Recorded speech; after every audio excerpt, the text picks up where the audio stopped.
Hello बच्चों, कैसे हो सभी की सभी। उम्मीद करता हूँ सब घर पे एकदम फर्स्ट क्लास होंगे। तो आज हम एपी चैप्टर का पार्ट 2 लेकर आ चुके हैं। अब मैं उम्मीद ये करूंगा कि आप इसका पार्ट 1 देख कर आए, जिससे थोड़ा सा आपकी कॉन्सेप्ट क्लियरिटी और बढ़ जाए। तो यार समय बर्बाद नहीं करते, जल्दी जल्दी से पढ़ाई को स्टार्ट करते हैं। स्क्रीन पे आपको क्वेश्चन दिख रहा है, लिखा है the sum of first 3 numbers in an arithmetic progression is -18। यानी एपी की कोई 3 नंबर का सम 18 है। थोड़ा यहां पर ना लॉजिक की बात है, वो लॉजिक कैसे पकड़ा और क्या पकड़ा वो बाद में बताता हूं। आगे पढ़ते। If the product of the first and the third term, जब भी प्रोडक्ट टर्म आ जाए, तो आपको सुन लेना है कि जो फर्स्ट 3 टर्म्स होंगे ना, यानी फर्स्ट 3 टर्म्स की बात करेंगे, तो वो टर्म्स आप खुद से ना मान के जो मैं आपको लिखवा रहा हूं वो आप मानेंगे। पहला टर्म होगा आपका a माइनस डी, अगला होगा a, अगला होगा a प्लस डी। अगर 4 टर्म्स होंगे तो आप उसको लिखोगे a minus 3d, comma a minus D, comma a plus d और a प्लस 3d। अगर 5 टर्म्स हो जाएंगे, यानी आपसे ना 3, 4 या 5 टर्म्स तक की बात करेंगे, आप उसकी टेंशन मत लो। इसका हो जाएगा a minus 2d, a minus d, फिर यहां पर a bracket comma a plus d और यहां हो जाएगा a प्लस 2d। यानी जब भी प्रोडक्ट टर्म यूज किया जाएगा, यानी प्रोडक्ट वर्ड यूज किया जाएगा और 3 टर्म, 4 टर्म, 5 टर्म की बात करेंगे, तो ये टर्म्स आप कुछ इस तरीके से सिलेक्ट करेंगे। इनका ऑर्डर आप चेंज नहीं करोगे और इनके नाम में कोई भी छेड़खानी नहीं करनी है। तो इसको अपने नोट्स कॉपी में जल्दी जल्दी से डाल दीजिए। अब इधर देखते हैं, हमको बोला है जो पहले 3 टर्म का सम है वो 18 है। यानी इस क्वेश्चन के अकॉर्डिंग हम जब सॉल्यूशन करेंगे तो हम बोलेंगे हमारा फर्स्ट टर्म जो होगा वो a माइनस डी है, सेकेंड टर्म हमारा a है और third term a plus D है। यानी फर्स्ट टर्म, सेकेंड टर्म और थर्ड टर्म तीनों का जो सम है ना वो कुछ 18 दे रखा है, ऐसी बात बोली है। यार मुझे ना एक चीज दिख रहा है, आपको भी दिख ही गया होगा कि सर ये माइनस प्लस कैंसिल हो जाएगा, यानी ये हो जाएगा 3a इज इक्वल्स टू में 18, यानी a की वैल्यू हो जाएगी 6, क्योंकि 3 तो 18 से डिवाइड होगा ना, यानी a की वैल्यू हमारी 6 आ गई। यानी फर्स्ट टर्म, कहने का मतलब है कि a की वैल्यू जो हम a बोलते हैं, जिसको हम फर्स्ट टर्म बोलते हैं, वो 6 आ गया। बस इतने पे रुक जाइए, आगे देखते हैं। बोला है if the product of first, यानी यहां पर फर्स्ट टर्म a नहीं है, ध्यान रखना। फर्स्ट टर्म आपका क्या होता है, यहां चेक कर लो, a माइनस डी होता है। सेकेंड टर्म इसके अकॉर्डिंग a होगा और third term a plus D होगा, ये थोड़ा ध्यान रखना है आपको। यानी a माइनस डी जो कि फर्स्ट टर्म है और थर्ड टर्म जो कि a प्लस डी है, दोनों का जो प्रोडक्ट है ना उसका वैल्यू आपको दे रखा है कि वो 5 टाइम्स है कॉमन डिफरेंस, जिसको हम स्मॉल d से रिप्रेजेंट करते हैं। यानी ये जो लाइन है, बोला है कि if the product of first and third term, यानी फर्स्ट टर्म, थर्ड टर्म, वो 5 टाइम्स यानी मल्टीप्लाई है d के। अब इतनी बात तो हमने समझ ली भाई, आगे देखते हैं। यानी ये है यार a माइनस बी और ये है a प्लस बी। अरे भाई मैं गलत प्रोनाउंसिएशन नहीं कर रहा हूं, a minus d, a plus d, यानी a square minus b square मैं कहना चाहता हूं। यानी a स्क्वायर माइनस बी, यानी यहां b कौन है, d है, यानी a square minus d square इसको लिख सकते हैं, जो कि 5 इंटू डी के इक्वल हो जाएगा। अब d से d काट मत देना, बहुत जल्दीबाजी नहीं करते हैं क्योंकि कैंसिल हो नहीं सकता है। a की वैल्यू हमको पता है 6 है और 6 का स्क्वायर 36 होता है, यानी यहां पर 6 square minus d square is equals to 5 into d हो जाएगा। यानी ये हो जाएगा 36 minus d square is equals to में 5d, कुछ ऐसा लिखा जा सकता है इसको। अब सिंपल मैं क्या करूंगा, मैं सारे टर्म्स को उठा के ना उस तरफ लाऊंगा, यानी कुछ इस तरीके से मैं इसको लिखूंगा, D square plus 5d minus का 36 इक्वल्स टू में ना 0 हो जाएगा। अब सिंपली 36 का ना हम प्राइम फैक्टराइजेशन कर लेंगे, जो कि 2 18 जा, 2 9 जा, 3 3 जा और 3 1 जा। अब इसको कुछ इस तरीके से अरेंज करते हैं कि इससे हमारा 5d आए। यानी यहां पर मुझे दिख गया कि मैं इसको ऐसे लिख सकता हूं, d square plus 9d -4d -36 is equals to में 0। अच्छा, यानी यहां से मैं d कॉमन निकालूंगा, तो d जैसे ही निकालेंगे तो यहां पर d प्लस 9 बचेगा। और यार यहां से अगर मैं -4 कॉमन निकालूंगा तो बहुत ध्यान से देखना, यहां d बचेगा, लेकिन यहां पर एक सेकेंड, यहां पर यार -4 है और यहां पर मुझे माइनस का नंबर लाना है। तो इस वाले माइनस के साथ यहां पर अगर मैं प्लस रखूंगा तभी माइनस और प्लस मल्टीप्लाई होके माइनस देगा, जो कि 36 लाना है। इसीलिए हमको ध्यान रखना है कि साइन रखेंगे कैसे। चलो, यानी यहां पर हो जाएगा एक सेकेंड प्लस का 9, तभी तो माइनस प्लस माइनस होगा और 4 9 से 36 आएगा इक्वल्स टू 0। यानी इसको अगर मैं थोड़ा सा सिंप्लीफाई कर दूं तो ये हो जाएगा d प्लस 9 एक ब्रैकेट में और d माइनस 4 एक ब्रैकेट में इक्वल्स टू 0। यानी d की एक वैल्यू आ जाएगी पॉजिटिव का 4 और d की एक वैल्यू आ जाएगी नेगेटिव का 9। अब ये मत बोल देना कि नेगेटिव का 9 गलत है, दोनों ही वैल्यू हो सकता है दोनों ही सही हो, तो हम दोनों को कंसीडर कर लेंगे और आगे अपने क्वेश्चन में बढ़ जाएंगे। अब आगे चेक करते हैं, हमको बोला है फाइंड द 3 नंबर्स, वो 3 नंबर कौन थे जिनको बताओ भैया। यानी एक था a माइनस टी, एक था a और एक था a प्लस टी। कुछ नहीं करना है आपको ना, दो अलग अलग बातें बतानी है बस, क्योंकि आपकी d की दो वैल्यूज आएंगे ना। तो आप बोलोगे कि व्हेन a की वैल्यू जब 6 थी और d की वैल्यू जब 4 थी, और when a is equals to 6 था लेकिन d की वैल्यू इस बार -9 है। यानी दोनों अलग अलग केस में हम नंबर निकाल के दिखाएंगे। क्या करेंगे, a की वैल्यू जब 6 थी, d की वैल्यू 4 थी, यानी a माइनस टी यानी 6 माइनस 4, पहला नंबर 2 आ जाएगा। जब अगला नंबर a है, भाई a तो 6 ही है ना, तो 6 आ जाएगा। और अगला a प्लस डी है, a प्लस डी का मतलब है भैया 6 में जोड़ो 4 जो कि आता है 10, हो गया। यानी पहला टर्म 2 है, दूसरा 6 है, तीसरा 10 है। यानी अब दूसरे तरीके से यहां पर a माइनस डी का वैल्यू कितना आ जाएगा, यहां 6 है, माइनस है और यहां पे भी माइनस है, यानी माइनस माइनस प्लस हो जाएगा और यहां 15 आ जाएगा। अगला टर्म a है जो कि 6 ही रहेगा। अगला टर्म a प्लस डी है, यानी 6 इस बार प्लस है लेकिन ये तो माइनस है, लेकिन माइनस प्लस माइनस हो जाता है, यानी -9 आएगा, यानी ये वाला माइनस का 3 आ जाएगा। यानी अगर हम -9 को कॉमन डिफरेंस कंसीडर करते हैं तो पहला टर्म 15 होगा, दूसरा 6 होगा, तीसरा माइनस का 3 होगा। यानी कुछ इस तरीके से इस क्वेश्चन को हमें सॉल्व करना है और फटाफट से आगे बढ़ना है जीवन में, तो फटाफट से नोट कर लीजिए यार। स्क्रीन पे आपको अगला क्वेश्चन दिख रहा है, लिखा है यार if the ratio of the sum of first and terms of 2 APs, यानी दो अलग अलग एपी हैं जिसके सेम नंबर ऑफ टर्म का सम अलग अलग आ रहा है, क्योंकि भाई एपी अलग होगी तो उनके नंबर अलग होंगे, लेकिन काउंटिंग सेम तक हमने जब जोड़ा तो एक बार 7n + 1 आया, एक बार 4n + 27 आया। आपको दिमाग में कुछ नहीं आया ना, मैं आपको समझाता हूं करना क्या है। आप बोलोगे जो फर्स्ट एपी थी उसके टर्म यानी कुछ n टर्म्स का सम Sn है। अच्छा, आप बोलोगे सर जो दूसरी एपी थी उसके n टर्म्स का ही सम कुछ और है, यानी वो Sn' है, और दोनों के सम का रेशियो जो है वो एक का 7n + 1 है, इस टू दूसरा है 4n + 27। ये कुछ ऐसा कहना चाहते हैं, मेरी बात समझ आ रही है। यानी Sn upon Sn' is equals to ऐसा दे रखा है कि 7n + 1 होल अपॉन 4n + 27, ये ऐसी बात बोली है।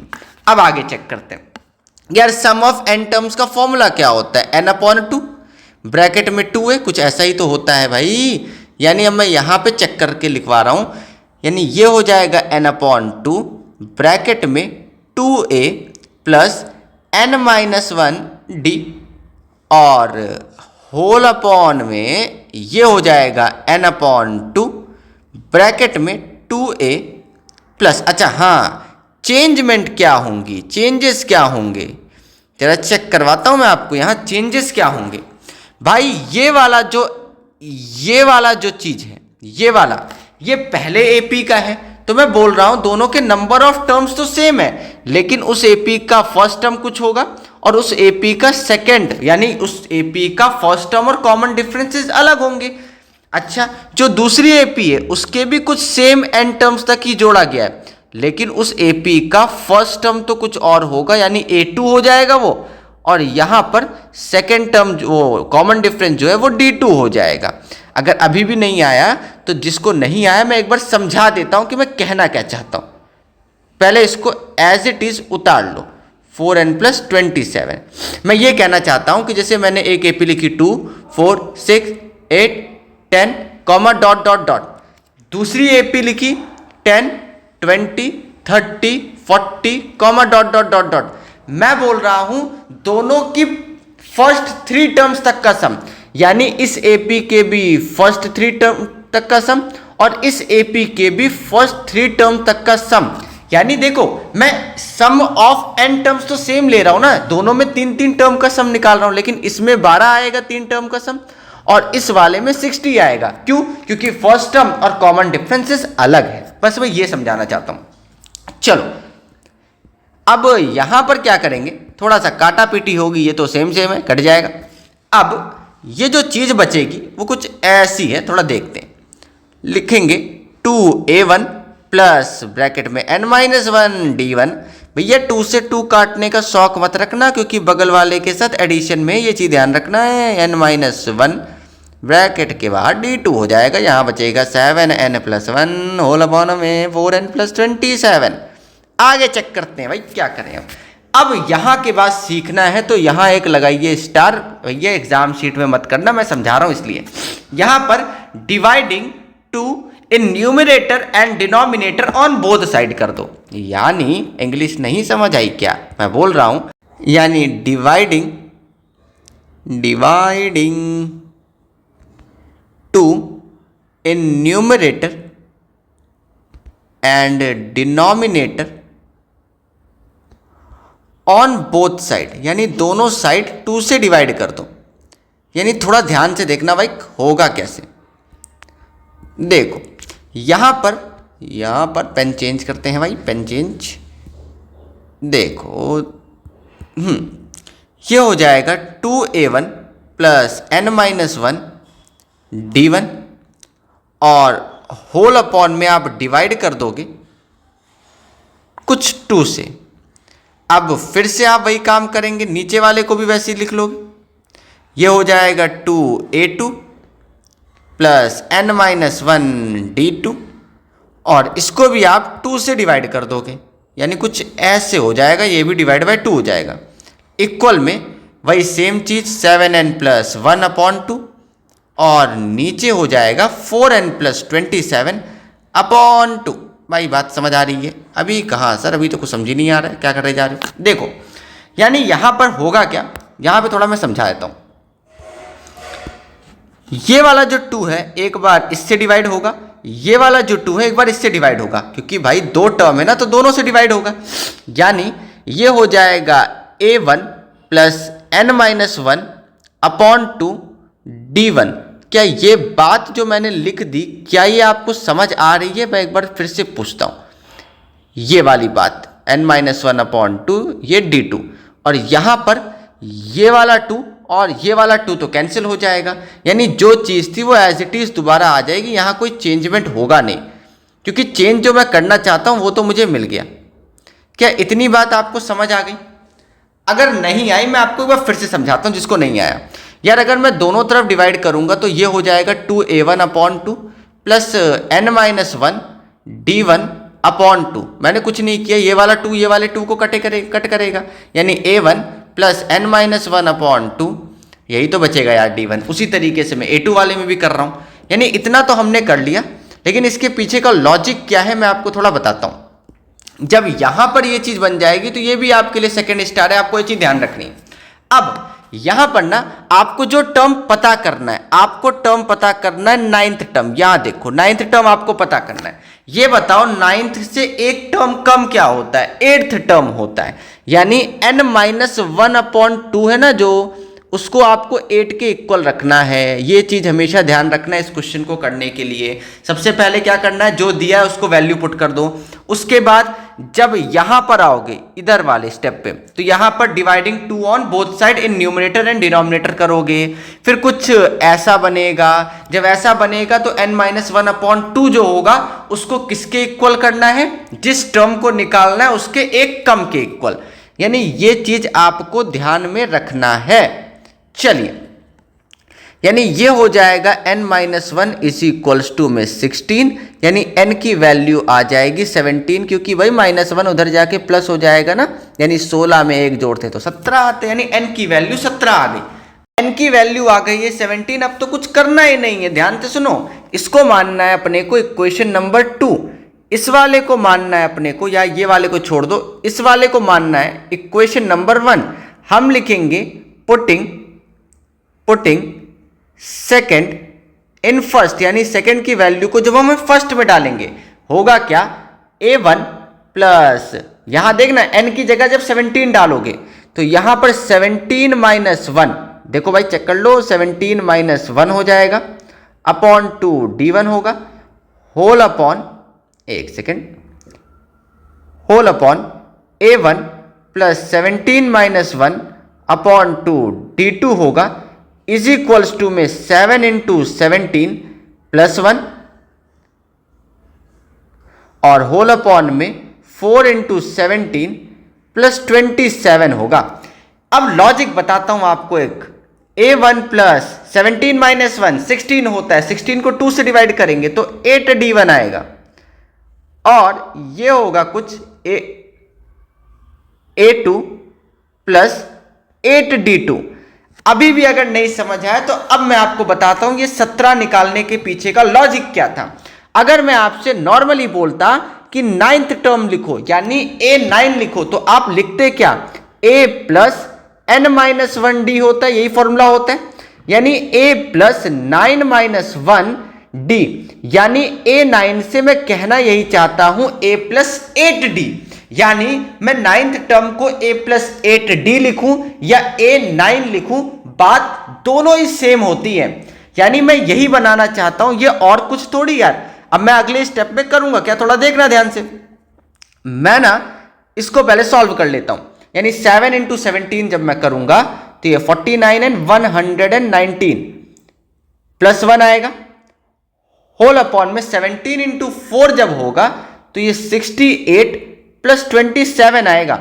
इसको मैं लिख सकता हूं ये a9 है, अरे भाई ये a9 ही तो लिखा है ना, यानी ये a9 है, होल अपॉन ये भी a9 है सेकंड का, यानी इसको a डैश मान लूंगा, जैसे मैंने सेकंड AP को SN डैश माना था वैसे इसके a9 डैश मान लूंगा, यानी 100 ये 20 हो जाएगा, और ये हो जाएगा 68 प्लस 27, जिसको हम ऐड करेंगे तो कुछ 95 हो जाएगा। अब इसका आप रेशियो भी निकाल सकते हो बड़े मजे से, भाई 5 से ये कैंसिल होता है, कितनी बार में, 2 4, यानी 24 बार में, ये कितनी बार में, 19 बार में, यानी इसका वैल्यू आ गया, दोनों के 9 टर्म का रेशियो आ गया 24:19। कुछ इस तरीके से इस पूरे क्वेश्चन को हम इजीली सॉल्व करेंगे, यानी लॉजिक समझ आ रहा है। सबसे पहले SN के रेशियो लिखने हैं आपको, फिर यहां पे 17 का काम क्या हुआ समझ आया ना, उससे हमने a1 प्लस 8d1 बनाया, और a1 प्लस 8d1 और कुछ नहीं, अपना 9th टर्म होता है, ये मेरे दिमाग में चल रहा था पहले से, तो इस तरीके से इस क्वेश्चन को सॉल्व करेंगे, तो फटाफट से नोट कर लो यार।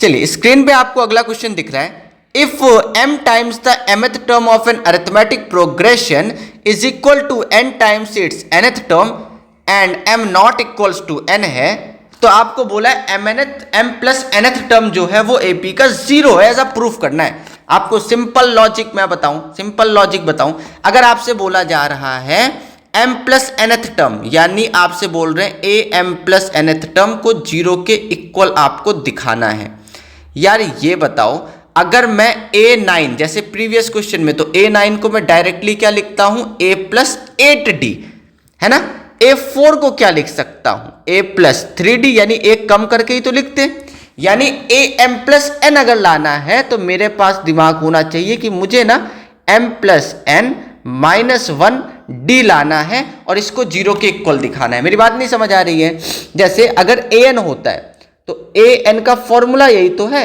a plus n minus 1d, यानी ए एन, एन क्या है यहाँ पर? Number of term. वैसे यहाँ पर एन कौन है? एम प्लस एन है, तो एन की जगह एम प्लस एन है, -1 है। यही देखो, एन की जगह एम प्लस एन है, -1, यानी मेरे को ये दिखाना है A plus M plus N -1 bracket में डी इज इक्वल्स टू 0 है। सिंपल। अच्छा, आओ इसकी अप्रोच के पीछे चलते हैं। मुझे गिवन दे रखा है m टाइम्स mth टर्म यानी am, भाई mth टर्म मतलब am होगा, is equals to n times nth term यानी an। अच्छा, am को मैं क्या लिख सकता हूं? a प्लस m-1 ब्रैकेट में d। बात समझ आ रही है? और इस पूरी चीज को ब्रैकेट में क्लोज कर लेते हैं। वैसे इसको मैं सेकेंड पेन से लिख देता हूं।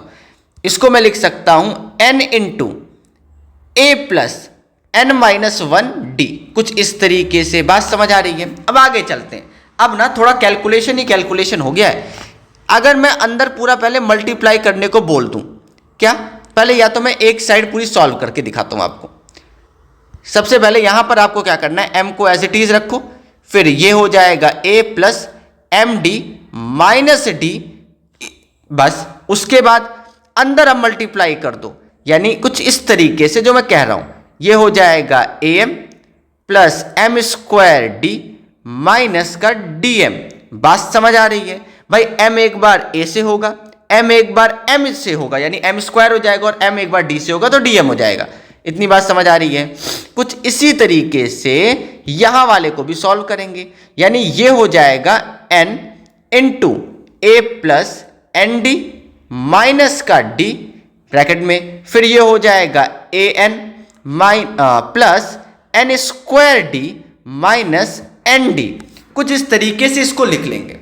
अब क्या करना है? अब यहां के बाद सारी वैल्यूज को राइट से ना लेफ्ट की तरफ अप्रोच करवाएंगे, और कुछ इस तरीके से चीजों को लिखा जाएगा, जैसे a m minus a n हो जाएगा, plus m square D minus N square d हो जाएगा, माइनस डी एम प्लस का एन डी हो जाएगा। भाई बात समझ आ रही है कि नहीं? मैंने कुछ नहीं किया, मैंने एक जैसे को एक जैसे की तरफ लिख दिया है। जैसे ए एम को ए एन के साथ लिख दिया है, एम स्क्वायर डी को एन स्क्वायर डी के साथ लिख दिया है, और ये माइनस का ये जो है ना माइनस का एन डी है, तो इधर आएगा तो पॉजिटिव हो जाएगा। ये कुछ इतना ही लिखा है मैंने। अब आगे अगर आपको देख रहे हो तो यार सर m माइनस एन यहाँ कॉमन है, तो ब्रैकेट के बाहर a बचेगा।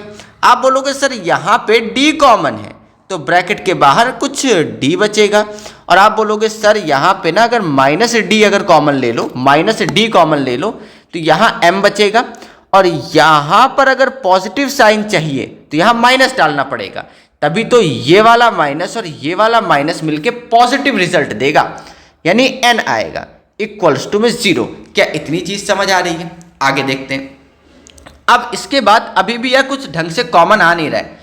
मैं सिर्फ इतनी बात पे अगर नोटिस करूं, सिर्फ इतनी बात पे, तो क्या आपको ये कोई आइडेंटिटी सी दिख रही है?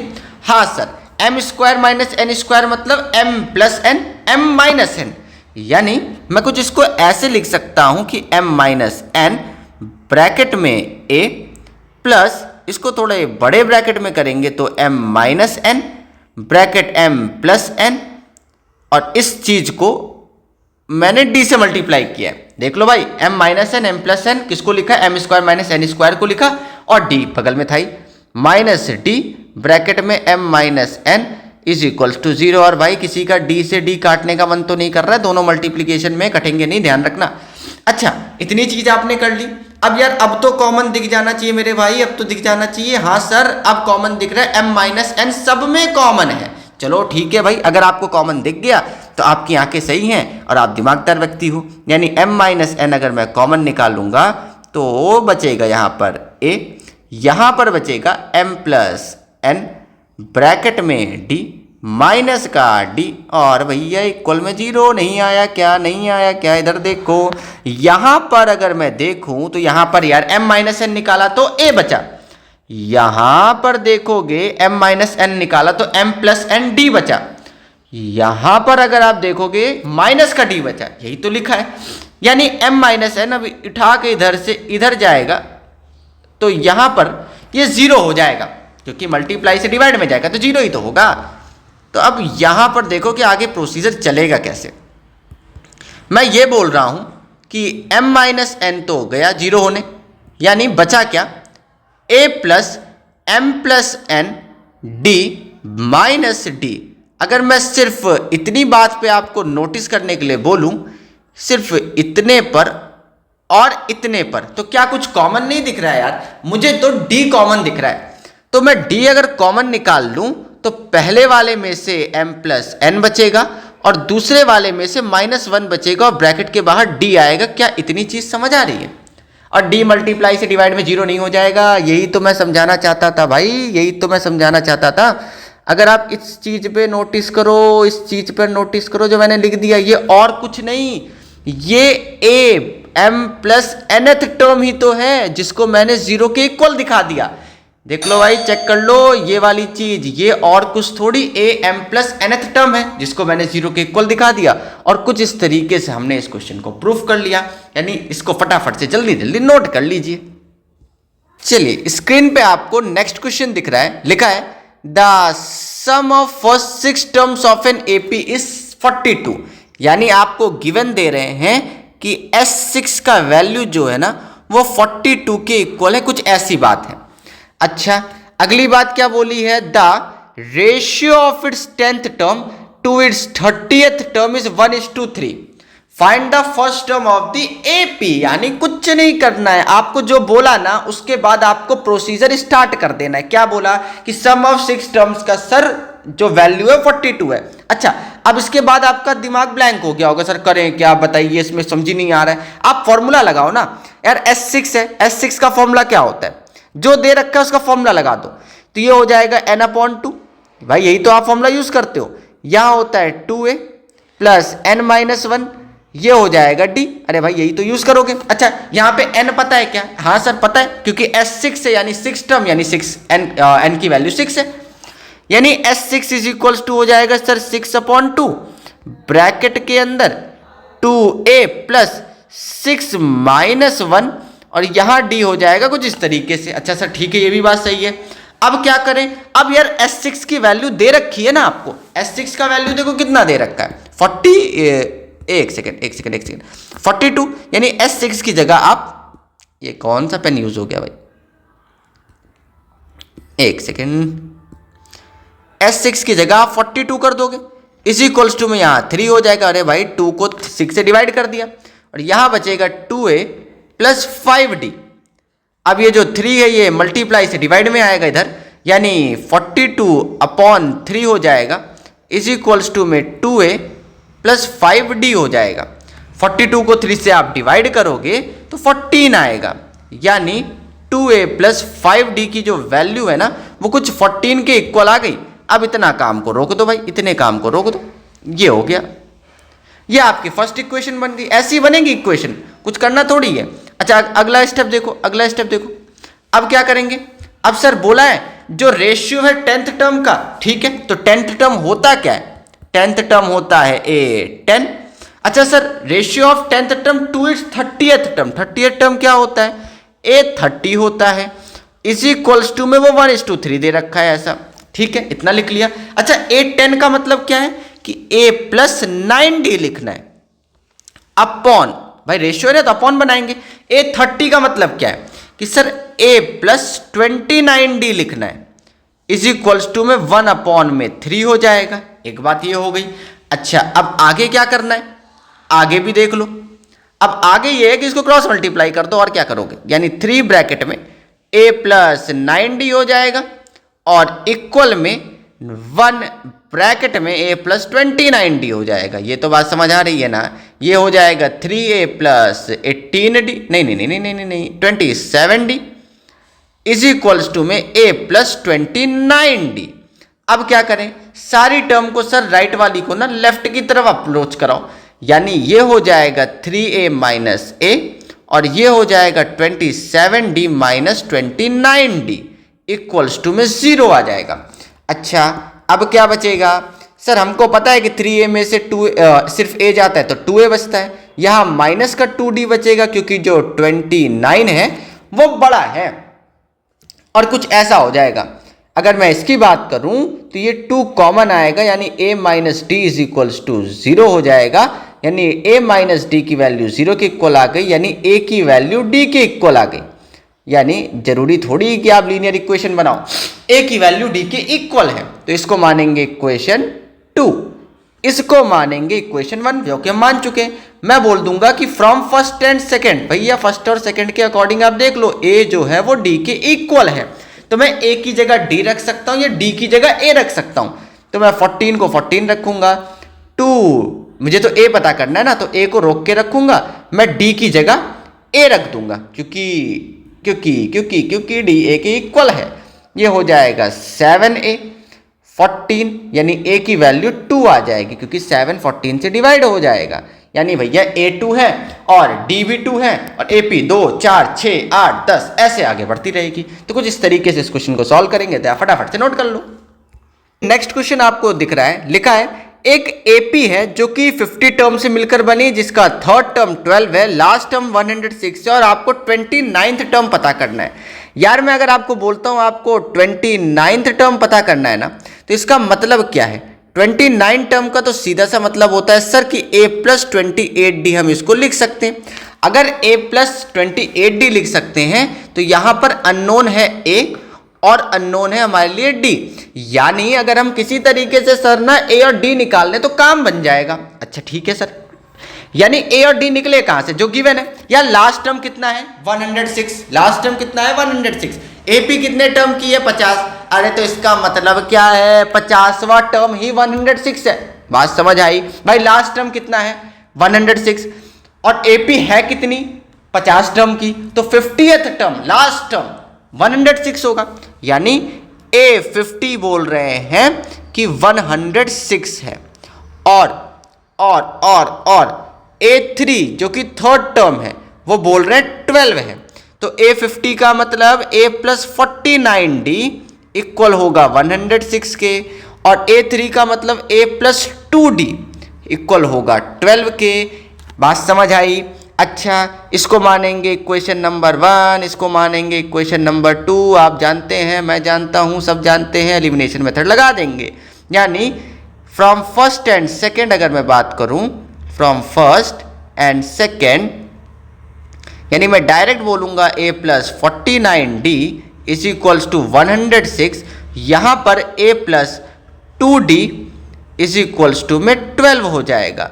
और दोनों इक्वेशन को ना सब्ट्रैक्ट करना, ये चीज ध्यान रखना भाई, सब्ट्रैक्ट करोगे तभी तो आएगा। यहाँ प्लस है तो माइनस हो जाएगा, यहाँ प्लस है तो माइनस हो जाएगा, यहाँ प्लस है तो माइनस हो जाएगा। यानी बचेगा क्या? ये तो a से a कैंसिल हो गया।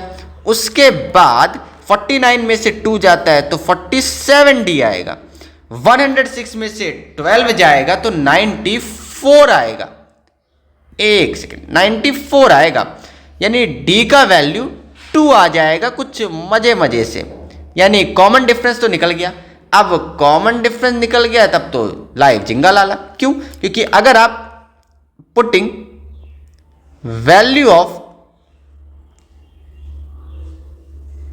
d इन सेकेंड कर दो, यानी सेकेंड इक्वेशन में, तो यार a plus 2 into 2 is equals to 12 हो जाएगा। तो भाई 2 2 जा तो 4 होता है, 12 माइनस 4 8 होता है, यानी a की वैल्यू 8 होगी।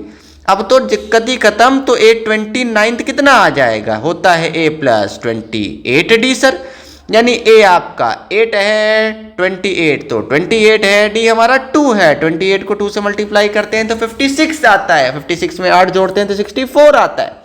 यानी A29 64 होगा। और कुछ इस तरीके से मजे से इस क्वेश्चन को हम सॉल्व कर लेंगे। तो आप एक काम करो ना, जल्दी से नोट कर लो। आपको नेक्स्ट क्वेश्चन दिख रहा है, लिखा है if SN denotes the sum of first n terms of an AP। यार एक बात बोलूं, आप ना इस AP की सीरीज के पार्ट 1 वाले लेक्चर में जाइए और वहां का क्वेश्चन नंबर 6 एक बार जरूर देखो। जब वो देखोगे और इसके साथ रिलेट करोगे तो हो नहीं जाएगा क्वेश्चन, गलत हो जाएगा। क्यों? क्योंकि इस क्वेश्चन में कुछ और करना है, उस क्वेश्चन में कुछ और करना है। क्यों ऐसा करना है वो मैं यहां भी बताता हूं। एक बार देख लेना पार्ट 1 में क्वेश्चन नंबर 6 को, आओ समझे। वहां पर क्वेश्चन कुछ ये था, आप देख लीजिएगा तभी समझ आएगा जो मैं बोल रहा हूं। वहां वाले क्वेश्चन में बात कुछ ऐसी थी कि वहां पे अलग अलग APs थी। यहां पर एक ही एपी है, क्योंकि इन्होंने अलग नहीं बोला ना, उसी एपी का 12वां टर्म, यानी वहां पर जो S1 था वो बोल रहा था एक कोई एपी है उसका टर्म, फर्स्ट टर्म नहीं है, कोई पहली एपी है, यानी 1 यहां पे पहली एपी बोल रहा है। S2 वहां बोल रहा था दूसरी एपी है, सेकेंड टर्म नहीं बोल रहा था। S3 मतलब तीसरी एपी है, और यहां पर S12 ये कह रहा है, ये जो S12 है ये कह रहा है कि इस एपी के 12वें टर्म, यानी सम ऑफ फर्स्ट 12 टर्म्स का सम कुछ है, sum of first 8 term, sum of first 4 term, यहां पर ये बात है। यानी n की वैल्यू यहां पे 12, 8 और 4 रख सकते हैं। कैसे, थोड़ा समझाता हूं, कुछ करना नहीं है, करेंगे पुराने जैसा ही, बस थोड़ा सा ट्विस्टेड है यहाँ पे। यहाँ पर जो n/2 होता है, उसके बाद 2a होता है, प्लस में n होता है, -1 होता है, ब्रैकेट में d होता है, कुछ ऐसा ऐसा होता है। यानी यहाँ पर n की वैल्यू आपको 12 रखने के लिए अनुमति में दी जा रही है, यानी 2a हो जाएगा, यहाँ 12 -1 11 हो जाएगा, d हो जाएगा। इतनी तो बात समझ आ रही है ना। ये 2 से डिवाइड होगा तो यहाँ पर 6 हो जाएगा, ये 2a प्लस 11d हो जाएगा। इसको आप सॉल्व करोगे तो 12a प्लस 66d कुछ ऐसा हो जाएगा, जो कि है S12। इतनी बात समझ आ गई। आगे चेक करते हैं, इसको मान लेते हैं इक्वेशन नंबर 1। अब सेकंड पेन यूज करते हैं ना, थोड़ा कलाकारी भी तो दिखनी चाहिए। अब S8 निकालते हैं, तो S8 का मतलब वही है n/2, फॉर्मूला होता है ब्रैकेट में 2a होगा, प्लस में n-1 होगा, बाहर में d होगा। अब n की वैल्यू 8 रख सकते हैं यहाँ पे, यानी n की जगह 8 रखा, अपॉन में 2 रखा, 2a प्लस 7d हो जाएगा, क्योंकि 8 -1 7 ही तो होता है ना। यानी यहाँ पे 4 ब्रैकेट में 2a प्लस 7d हो जाएगा, और इसको अगर आप मल्टीप्लाई करोगे तो 8a प्लस 28d हो जाएगा। यानी S8 का जो वैल्यू है वो कुछ ऐसा आएगा, और इसको आप इक्वेशन नंबर 2 मानेंगे। आओ अब तीसरे पेन पे आ जाते हैं और सॉल्यूशन को ना थोड़ा आगे बढ़ाते हैं। अब हम S4 की बात करते हैं, पेन थोड़ा ठीक ठाक लेंगे। ये वाला देखो, चलो डेट से देख लेते हैं। अब S4 पे आ जाते हैं, तो S4 में ही वही बात है, n/2 हो जाएगा, ब्रैकेट में 2a हो जाएगा, प्लस में n-1 हो जाएगा, d हो जाएगा, ऐसे ऐसे होता रहता है। यानी यहाँ पर 4/2 ब्रैकेट में 2a प्लस 3d माइनस हो जाएगा ना, यानी यहाँ पर 2 ब्रैकेट में 2a प्लस 3d।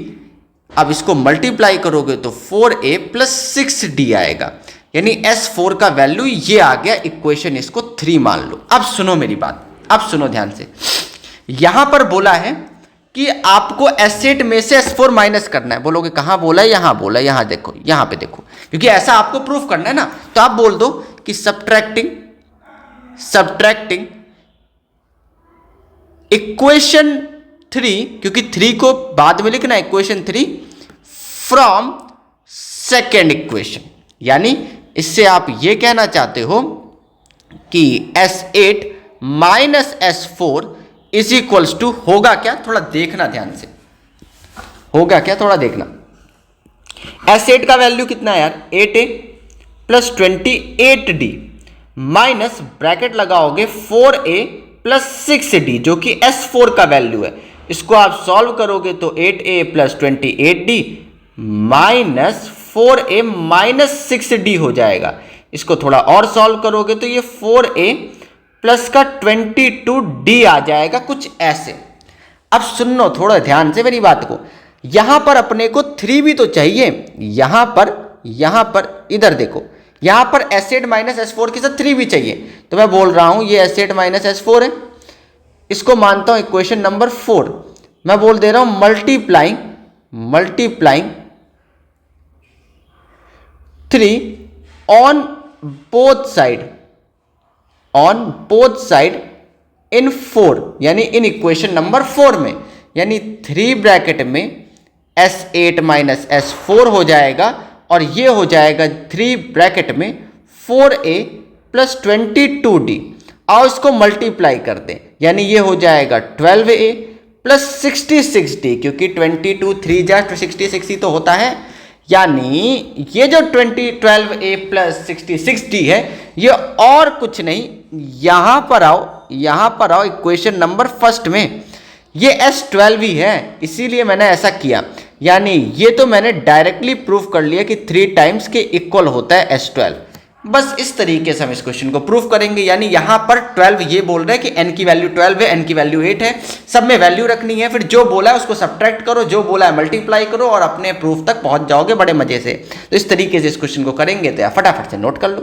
चलिए स्क्रीन पे आपको अगला क्वेश्चन दिख रहा है, लिखा है if the sum of first n terms of an AP is 1/2 कुछ, यानी आपको बोल रहे हैं Sn यानी कुछ n टर्म्स का जो सम है वो 1/2 ब्रैकेट में 3n² प्लस में 7n आ रहा है, ऐसा आपको बोला जा रहा है।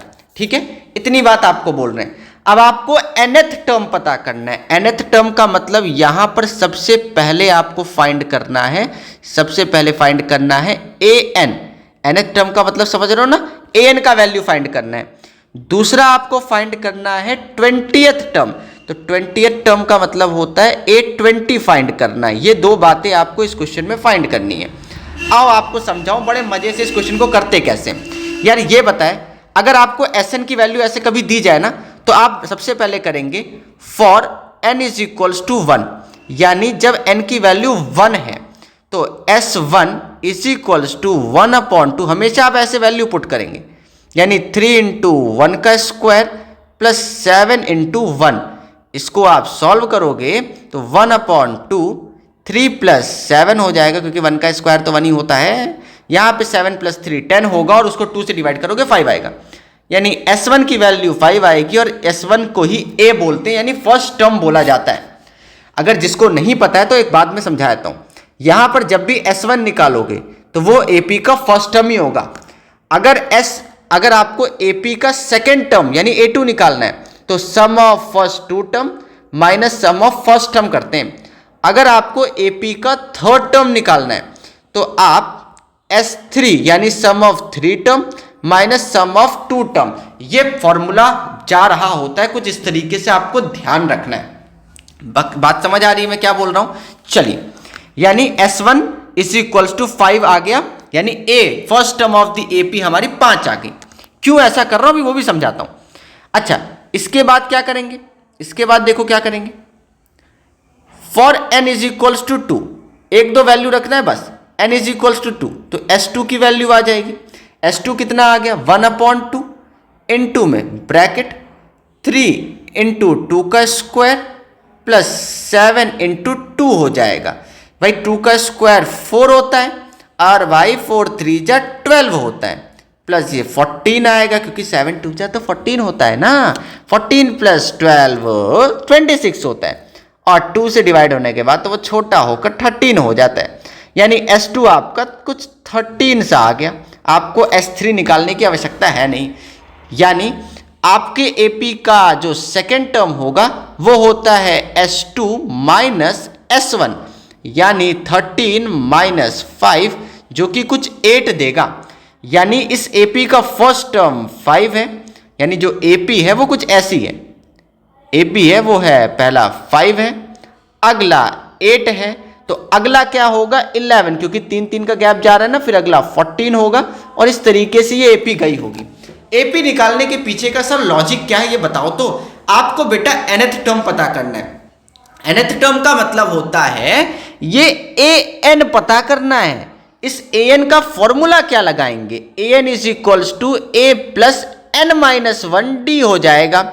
यहां पर ये जो n है, ये जो n है ये नहीं पता है, यानी इसका वैल्यू n के टर्म्स में ही आता है। a का वैल्यू कितना है? 5 है। d का वैल्यू कितना है? 3 है। यानी अरे भाई d कैसे आया 8 में से 5, यानी 5 + 3n - 3 मल्टीप्लाई कर देंगे, यानी 5 - 3 2 होगा प्लस 3n आएगा। यानी जो nth टर्म है an है वो और कुछ नहीं 3n + 2 होगा। ये आपका फाइनल आंसर है nth टर्म को निकालने के लिए। अब आपको इसी तरीके से AP का 20th टर्म पता करना है, यानी अगर आपको AP का 20th टर्म पता करना है तो A20 इज इक्वल्स टू होता है A + 19d। तो A की वैल्यू कितनी है यार? 5 है। 19 × 3 कर दोगे, 19 3 जा होता है 57, और 57 में अगर मैं 5 ऐड करूंगा तो मेरी वैल्यू आएगी 62, यानी इस एपी का जो 20th टर्म है वो और कुछ नहीं 62 है, ये ऐसा बोल रहे हैं। यानी कुछ इस तरीके से इस क्वेश्चन को इजीली सॉल्व कर लेंगे। यानी इसके पीछे का लॉजिक समझ आ रहा है। क्वेश्चन में अप्रोच आपको यहां से डालनी है कि एपी का जो फर्स्ट टर्म होता है वो S1 होता है, एपी का जो सेकंड टर्म होता है वो sum of two term minus sum of first term होता है। कुछ इस तरीके से आपको फॉर्मूला यूज करना है। अब इस वीडियो में इतने ही क्वेश्चन हम डिस्कस करेंगे, कुछ इसी तरीके से पार्ट 3 आएगा। तो तब तक के लिए बाय बाय और अपनी पढ़ाई को अच्छे से करिएगा।